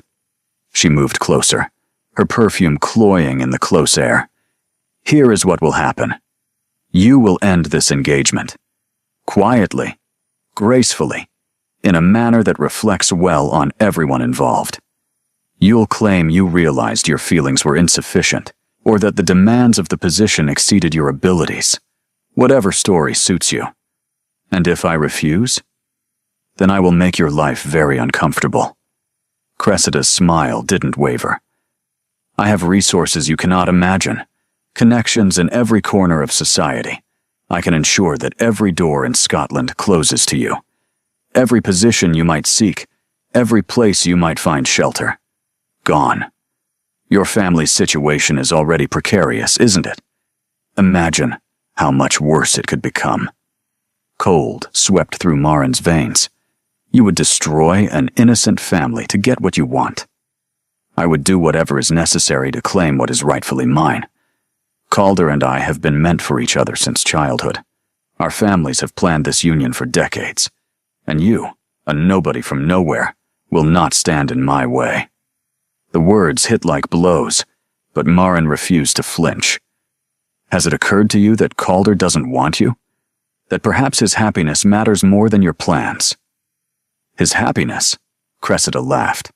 "Happiness is a luxury for common people. We are not common. We have duties, responsibilities, and legacies to maintain. Calder will learn to be content with me, as I will learn to be content with him. That is how marriages work among our kind." "That sounds like a prison. That sounds like reality." Cressida's eyes hardened. "You have until the Caelid tomorrow evening. End the engagement publicly. Claim whatever excuse preserves your dignity, and leave Dunmorrow forever. Or face the consequences." She swept away without waiting for a response, leaving Marin alone in the gallery, with the painted eyes of generations of Blackwoods watching from the walls. Marin pressed her hand to her chest, trying to slow her racing heart. The threat was real. Cressida had the power to do exactly what she'd promised. And what was Marin, really? But a convenient excuse. A temporary arrangement that had always been destined to end? She should take the offer. Save herself and her family the devastation that would follow if she refused. But when she closed her eyes, all she could see was Calder's face in the library, the vulnerability he'd shown, the way he'd said she made him feel less alone. Was that real? Or was it just part of the performance? She didn't know anymore. And that uncertainty was perhaps the most terrifying thing of all. The Caelid began at sunset. The great hall had been utterly transformed. Tables pushed against the walls, floors polished for dancing until they gleamed like dark honey, musicians tuning their instruments in the corner with a happy chaos of anticipation. Candles blazed from every surface, hundreds of them, filling the space with golden light that danced across the stone walls like living fire. Garlands of evergreen and holly hung from the rafters, filling the air with the scent of pine and celebration. The fragrance of mulled wine drifted from warming kettles, mingling with wood smoke and the distant sweetness of baking bread. Outside, snow fell in thick curtains, but inside was warmth and music, and the promise of celebration. Maren stood at the edge of the crowd, in a gown of midnight blue that Ilsa had pressed upon her, watching the dancers swirl and stamp through traditional Highland reels. The energy was infectious. Even the most dignified lords abandoned their composure to leap and spin with the music, their kilts flying, their laughter echoing off the ancient rafters. For a moment, it was possible to forget the dangers lurking beneath the festive surface, but she couldn't shake the cold that had settled in her chest since Cressida's ultimatum. "You look like you're facing an execution rather than a party." Calder appeared beside her, magnificent in formal Highland dress, kilt, sporran, the plaid of his clan draped across one shoulder, pinned with a silver brooch shaped like a stag. The tartan brought out the gray of his eyes, made them seem deeper somehow, more intense. "Is everything all right?" "No, nothing is all right. A woman who hates me has threatened to destroy my family, and I don't know if what I feel for you is real or just desperate wishful thinking." "I'm fine," she said, just taking it all in. He studied her face, seeing more than she wanted to show. "You're lying. You've been strange all evening. Distant. It's nothing. Maren." He said her name like a question and a plea combined. "Tell me." The music shifted, slowing into something sweeter, more intimate. A waltz with Celtic flourishes that made even the older guests sigh with recognition. Around them, couples paired off, moving together in patterns as old as the Highlands themselves. Calder held out his hand. "Dance with me." She shouldn't. Every moment she spent in his arms made leaving harder, made the pretense feel more like truth, made the inevitable ending more unbearable. She took his hand anyway. He drew her onto the floor, pulling her closer than strictly proper, and one hand, warm at her waist, the other clasping her fingers. They began to move, and the world narrowed to just the two of them, spinning slowly through candlelight and shadow. "Whatever's troubling you," he said, his voice low, "you don't have to face it alone. Some battles can only be fought alone." "That's not true. That's what I used to believe. Before." He stopped, his grip on her waist tightening almost imperceptibly. "Before you fell into that snowbank and turned everything upside down. Calder, I know this was supposed to be an arrangement, a performance to escape my grandmother's machinations. But somewhere along the way, it stopped feeling like performance." His voice dropped to barely a whisper. "At least for me." Her heart seemed to stop, then race. "What are you saying?" "I'm saying that when I look at you, I don't see a convenient solution anymore. I see someone who challenges me, who sees through my masks, who makes me want to be more than just a duke going through the motions." His eyes burned into hers with an intensity that stole her breath.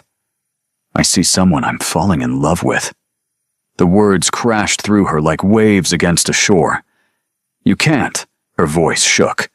"This was supposed to be temporary. In the spring, I leave. I go back to my life, and you— What if I don't want you to go? Calder, what if I want to make this real?" She stopped dancing. They stood in the middle of the floor, couples swirling around them, music rising and falling, and all she could see was his face, his eyes, the terrifying sincerity in his expression. "You don't know what you're saying." "I know exactly what I'm saying. For the first time in a year, I know exactly what I want." He cupped her face in his hands, gentle despite the intensity in his voice. "I want you, Maren Ashford, not as a performance, not as an arrangement, as my wife, my partner, my future." She wanted to believe him. God, how she wanted to believe him. But Cressida's words echoed in her mind. Fortune hunter, schemer, nobody from nowhere. "I'm not who you think I am," she whispered. "I'm not worthy of—" "Don't." His voice hardened. "Don't tell me what you're worthy of. I've spent a year listening to everyone else's opinions about what I should do, who I should be, who I should marry. I'm done. The only opinion that matters now is yours." Moisture burned at the corners of her eyes. You're asking me to believe in something that feels impossible. Then believe in this. He kissed her. Not the proper, distant kiss that might have been excused as theatrical. This was real. His mouth claiming hers with a desperate hunger that stole her breath and set her blood on fire. She melted into him, hands fisting in his jacket, returning the kiss with all the feelings she'd been trying to suppress. The music stopped. They broke apart to find the entire hall staring at them. Guests frozen mid-dance, the dowager watching with complicated eyes, Ailsa grinning like she'd won a wager. And at the edge of the crowd, Lady Cressida Thornwood, her face a mask of barely contained fury. Well, Lord Marchmont's voice cut through the quiet, dripping with false amusement. It seems the Duke's affections are genuine after all. How touching. The spell shattered. Conversation resumed, though with a buzzing undercurrent of gossip. Couples began dancing again, stealing glances at the pair who'd just scandalized them all. Marin couldn't breathe. The kiss still burned on her lips, but now it mingled with fear, with uncertainty, with the knowledge that everything had just changed, and she had no idea whether it was for better or worse. Calder, she whispered. What have we done? Before he could answer, Cressida appeared at his elbow, her smile sharp as broken glass. Your Grace, a word? It's rather urgent. Whatever you have to say concerns your betrothed's brother, Hamish Ashford, I believe. He's been making rather interesting claims in Edinburgh. About debts, about desperation, about his sister's willingness to do anything at all, to secure a wealthy husband. The blood drained from Marin's face. I don't know what lies you've been told, she started. They're not lies, are they? Cressida's voice was soft, sympathetic, and utterly poisonous. Your brother has been quite vocal about your family's situation. The mountain of debt, your father's drinking, your mother's failing health, and his clever scheme to send his pretty sister north, where wealthy lords might be. Susceptible. That's not what happened, isn't it? Can you prove it wasn't? Cressida turned to Calder, false concern dripping from every word. I'm so sorry, Your Grace. I know this must be painful to hear.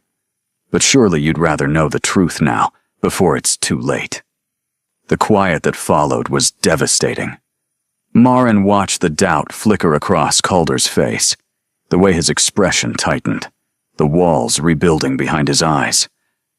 Calder. She reached for him. Please. I can explain. Can you? His voice was flat, distant. Can you explain why your brother is telling people in Edinburgh that this was planned from the beginning? I didn't know. He must have... The words tangled in her throat. It's not what you think. I never intended. Intended what? To make me believe it was real? He stepped back, putting distance between them. To make me fall in love with you while you were planning how to spend my money? No. Moisture spilled down her cheeks. I never planned any of this. I never asked for any of this. I just wanted to survive a snowstorm, and instead I fell into a situation you exploited perfectly. The accusation hit like a physical blow. Calder, please. But he was already walking away, his back rigid, his shoulders tight, leaving her standing alone in the middle of the floor, while 100 watching eyes drank in her humiliation. She had to leave, had to escape before she shattered completely. Marin fled, through the doors, down the corridor, out into the snow-covered courtyard, where the cold bit into her skin like knives. She didn't stop for a cloak, didn't stop for shoes suitable for winter. Just ran, tears freezing on her cheeks, until the castle was a blur of lights behind her, and the darkness swallowed her whole. She didn't know where she was going, didn't care. All she knew was that the fairy tale had ended, and she was alone. The cold found her quickly. Marin stumbled through the snow, her thin slippers soaked through, her ball gown a useless weight dragging at her legs. The wind howled around her, carrying ice that stung her exposed skin like 1,000 tiny needles. Each breath burned in her lungs. Each step was harder than the last. Somewhere behind her, the castle glowed with light and music and warmth. A world she'd briefly touched before it had been ripped away. She should go back. She knew she should go back. The rational part of her mind screamed that dying of exposure twice in 1 week would be particularly stupid, that whatever waited at Dunmorrow was better than freezing to death in a ditch. But she couldn't make her feet turn around. "Marin!" The voice came from behind her, carried on the wind. She ignored it, kept walking, 1 foot in front of the other, even as the cold seeped deeper, even as her vision began to blur. "Marin, stop!" Arms caught her from behind, spinning her around. Calder, coatless and wild-eyed, snow already accumulating in his dark hair. His hands gripped her shoulders hard enough to bruise. "What are you doing? You'll die out here? Would that matter to you?" The words came out slurred, her tongue thick with cold. "I'm just a fortune hunter after all. A schemer. Probably deserve what I get." "Stop it." He shook her, gentle despite the desperation in his voice. "I was wrong. I was a fool. I let Cressida twist everything. And God, Marin, I'm sorry." "Sorry doesn't make it hurt less. I know." His voice cracked. "I know it doesn't. But please, please come back inside. Whatever anger you have, whatever you need to say to me, say it somewhere warm. I can't lose you to the cold. Not again. Not when I just found you." She wanted to rage at him, wanted to scream that he'd believed the worst of her without question, that he'd taken Cressida's poisoned words over everything they'd shared. But the cold was stealing her strength, her fury, her will to fight. "I didn't plan any of this," she whispered. "I swear to you. Hamish is a fool who talks too much and understands too little. Whatever he said in Edinburgh, I never asked him to. I never knew." "I believe you. Do you? Or are you just saying what you think I want to hear?" He pulled her closer, wrapping his arms around her, sharing what little warmth his body still held. "I believe you, because Ailsa found me after you left. She told me what Cressida said to you in the gallery yesterday. The threats, the ultimatum." Marin stiffened. She was listening. She was worried about you, with good reason, apparently. He pressed his forehead to hers. "Cressida's been planning this for weeks. She had people in Edinburgh spreading rumors, preparing the ground for tonight. When your brother showed up drunk at a tavern and started bragging about his sister's wealthy catch, it was too perfect for her to resist. Hamish." Marin closed her eyes against the pain. Of course, he never could keep quiet about anything. He didn't understand what he was doing. That doesn't excuse it, but... Calder's arms tightened around her. "None of this is your fault. The only person at fault is me, for doubting you, for letting fear override everything I knew to be true. And what did you know? That you're honest to a fault, that you negotiate like a warrior and care for others before yourself, that you look at me like I'm a person, not a title, and that terrifies me more than anything Cressida could threaten." His voice dropped to a ragged whisper. "That I love you. Truly. Whatever happens next."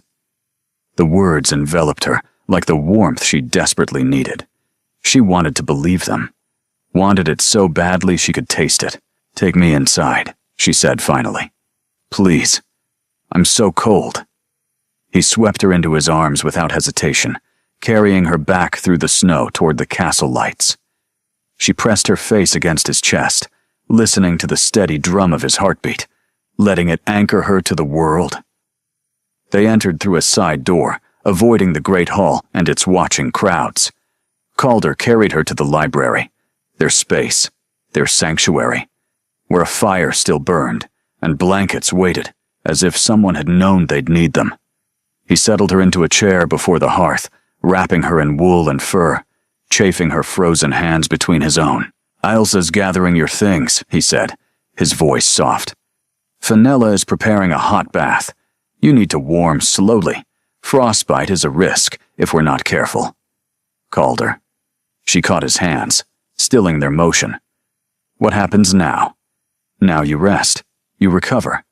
And tomorrow Cressida will still be here. The rumors will still be spreading. Your grandmother will still have doubts. Let me worry about that. How can I not worry? This affects me more than anyone." He knelt before her chair, his eyes level with hers. "Then hear me when I say this. I am not letting you go. Not because of threats or rumors or social expectations. I have spent the past year being everyone else's version of a duke, doing what was expected, being who they needed, and it nearly killed me." His hands cupped her face with devastating tenderness. "You brought me back to life. I won't surrender that. Surrender you. Without a fight." Warmth slipped down her cheeks, tears she couldn't hold back. "Even if it means scandal, even if it means your grandmother's disapproval, even if it means all of that and more." He pressed a kiss to her forehead. "I told you I loved you. I meant it. Did you?" She thought of every moment that had led to this. The snowbank and the rescue, the arrangement and the conditions, the library conversations, the shared vulnerabilities, the dance and the kiss, and the devastating accusations. All of it tangled together into something she couldn't untangle if she tried. "Yes," she whispered. "God help me. Yes. I love you." His smile was like sunrise after endless night. "Then that's all that matters. We'll face the rest together." Together. The word had never sounded so much like a promise. Morning brought clarity, and clarity brought purpose. Maren woke in her room to find Ilsa perched on the edge of her bed, a tray of tea balanced on her knees, and a determined expression on her face. "Rise and shine, future sister. We have a war to win." "What time is it?" "Early enough that most of the guests are still sleeping off last night's excitement, which gives us approximately 2 hours to prepare before the final day of the gathering begins." Ilsa pressed a cup of tea into her hands, the porcelain warm against her fingers. "Calder's been up since dawn, strategizing with grandmother. Whatever differences they've had, they're united now. Cressida went too far, and everyone knows it." "Everyone?" "Well, everyone who matters. The Dowager is furious, not at you, for once, at Cressida, for trying to manipulate her grandson so blatantly, at herself, for not seeing it sooner." Ailsa's expression softened. "She wants to speak with you. When you're ready." The Dowager's private sitting room felt different this time, less like a battlefield, more like a conference of generals comparing strategies. Sunlight streamed through the windows, softening the severe lines of the room. "Miss Ashford," the older woman gestured to a chair. "Sit. We have matters to discuss." Maren sat, bracing for another interrogation. Instead, the Dowager surprised her. "I owe you an apology." The words hung in the air, improbable as snow in summer. "Your Grace, let me finish." The Dowager held up one hand. "I have spent the past year so focused on securing my grandson's future that I failed to see the serpent I was inviting into our home. Lady Cressida Thornwood is everything I thought I wanted for Calder, suitable, connected, and impeccable. She is also manipulative, cruel, and utterly without conscience. I'm not sure an apology is necessary." "It is." The Dowager's voice brooked no argument. "You tried to tell me the truth about yourself from the beginning. You negotiated fair terms. You conducted yourself with dignity despite every obstacle thrown in your path. And when my grandson doubted you, when he believed lies over truth, you had every right to abandon him to his fate." Her eyes met Maren's. "You didn't. I couldn't. I love him." "Yes." A ghost of a smile crossed the Dowager's severe features. "I can see that now. I'm not certain when it happened. Perhaps it was all happening, from the moment he carried you through that door. But it's real. That much is clear. Marin's throat tightened. Does that mean you approve? It means I'm no longer opposed. The Dowager rose, moving to the window, where morning light painted her silver hair with gold. My approval is conditional, Miss Ashford. You will need to learn a great deal about running a household of this size. You will need to navigate social currents that can destroy the unwary. You will face challenges that would break a lesser woman. I understand. I don't think you do. Not fully. But you will. The Dowager turned back, and her expression held something almost like warmth.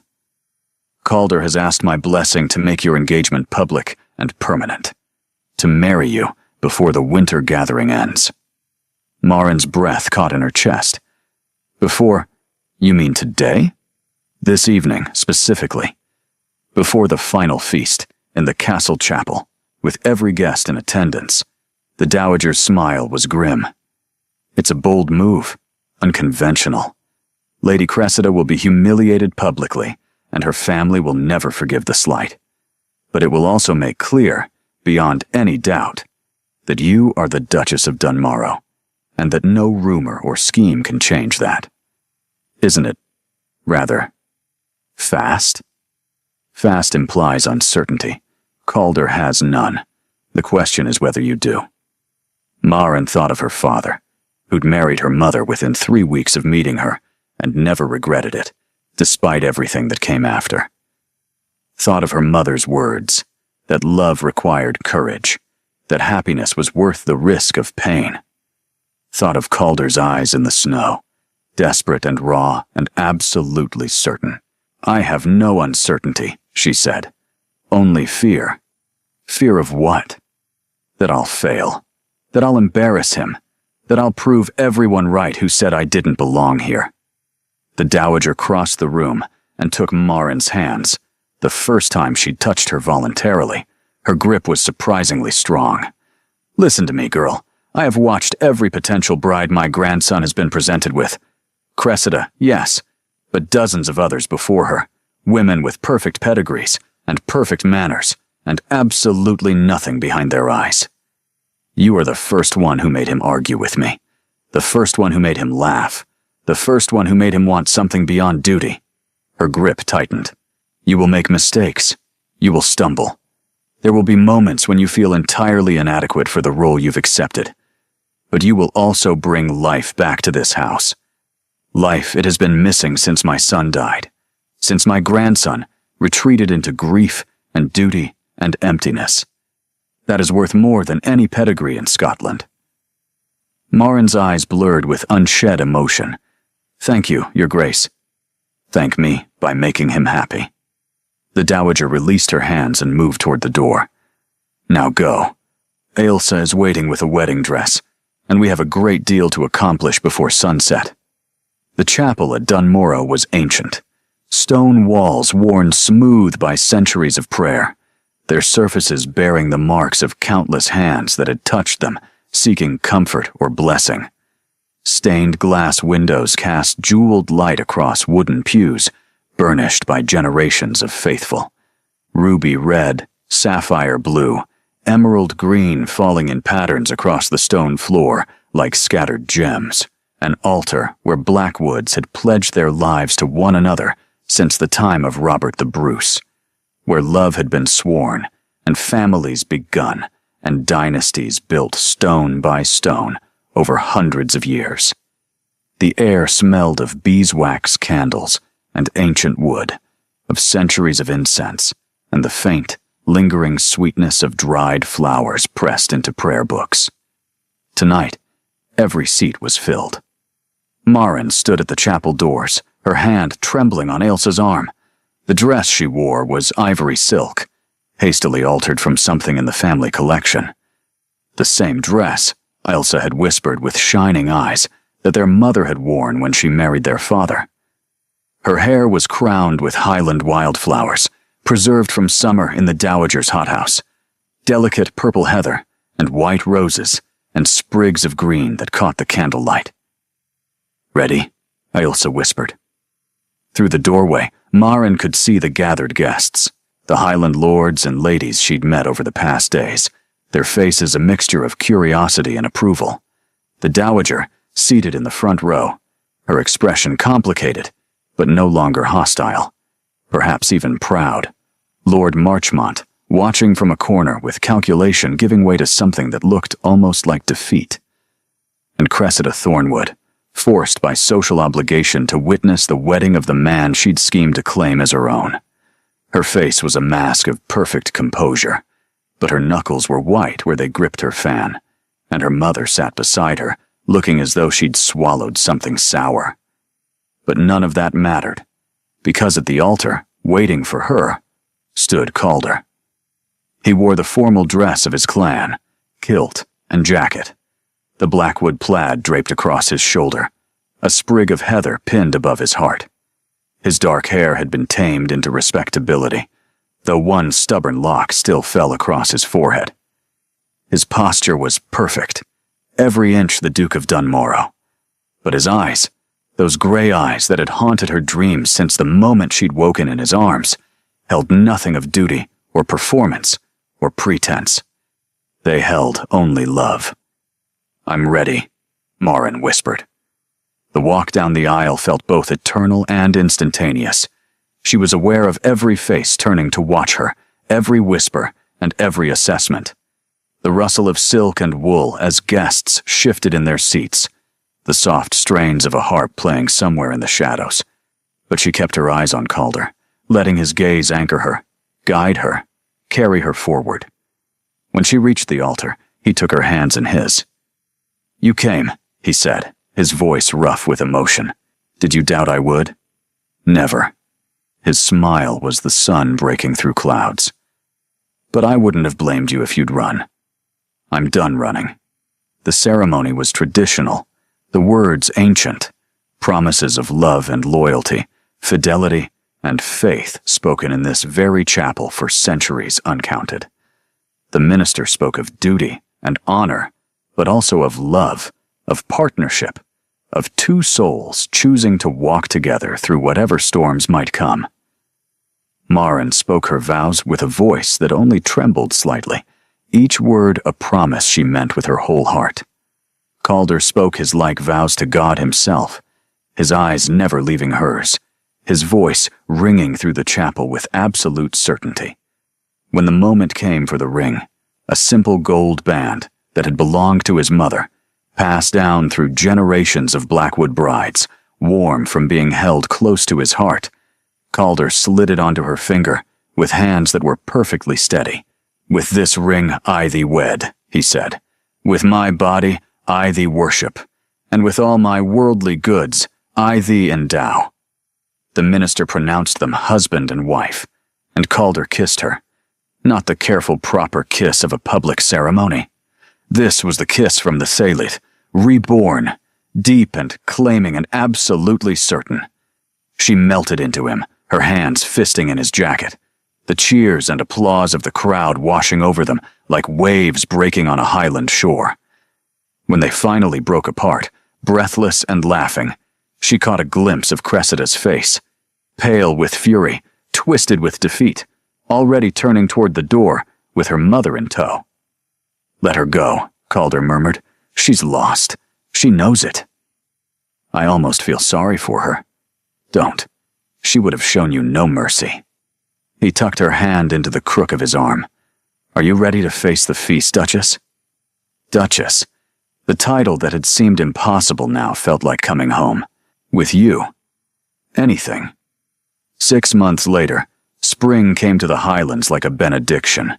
The snow melted in rivers of crystal, revealing hills carpeted with heather and wildflowers, purple and white and yellow, blooming in riotous celebration after months of white.